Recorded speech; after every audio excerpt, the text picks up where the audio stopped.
ৰাজ্যৰ অন্যান্য প্ৰান্তৰ লগতে ভোগালী বিহুক আদৰিবলৈ সাজু হৈছে মানকাছৰৰ আদৰ্শ গাঁও গোপালপুৰ আৰু ৰামভোলাপাৰা ৰাইজে। আদৰ্শ গাঁও গোপালপুৰৰ ৰাইজে নামঘৰ আৰু শৰাইৰ আৰ্হিত ভেলাঘৰ নিৰ্মাণ কৰাৰ বিপৰীতে ৰামভোলাপাৰা ৰাইজে প্ৰথমবাৰলৈ এখন বাছ গাড়ীৰ আৰ্হিত নিৰ্মাণ কৰিছে সুন্দৰ ভেলাঘৰ।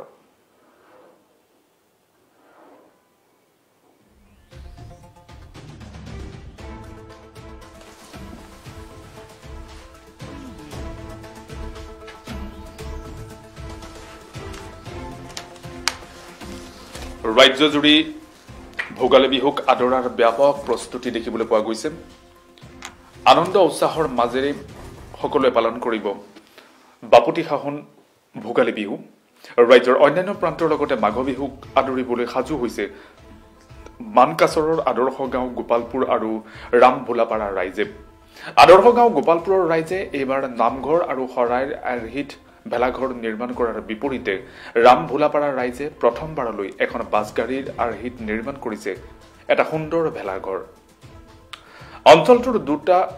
অঞ্চল দুটাৰ ডেকা গাভৰু তথা যুৱক যুৱতী কণ কণ শিশুসকলে বিহু গীত নৃত্য কৰি আনন্দ উল্লাসৰ মাজেৰে এইবাৰ ভোগালীক আদৰিবলৈ প্ৰস্তুতি প্ৰায় সম্পূৰ্ণ কৰি তুলিছে।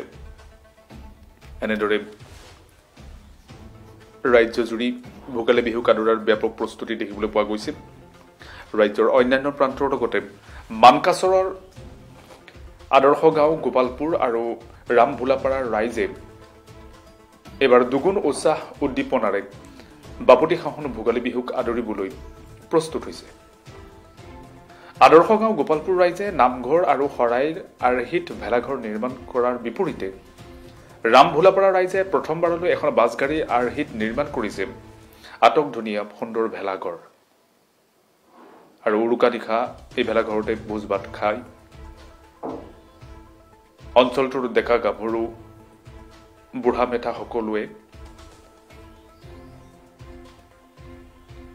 আনন্দ উৎসাহৰ মাজেৰে ভোগালী বিহু উদযাপন কৰিব। আৰু সমগ্ৰ ৰাজ্যৰ লগতে এনেদৰে এতিয়া মানকাছৰতো ভোগালী বিহুক আদৰাৰ ব্যাপক প্ৰস্তুতি দেখিবলৈ পোৱা গৈছে।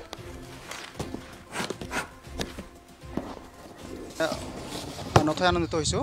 আমাৰ গোপালপুৰ গাঁওবাসীয়ে ইয়াত মানে ভোগালী বিহু আয়োজন কৰাৰ কাৰণে মানে ভেলাঘৰ সাজিছোঁ আমি। তাৰপিছত ধৰক আমি দক্ষিণ চালমাৰা মানকাছৰ জিলাৰ অন্তৰ্গত খুব ভিতৰুৱা গাঁও এখনত আমি বাস কৰোঁ, গোপালপুৰ।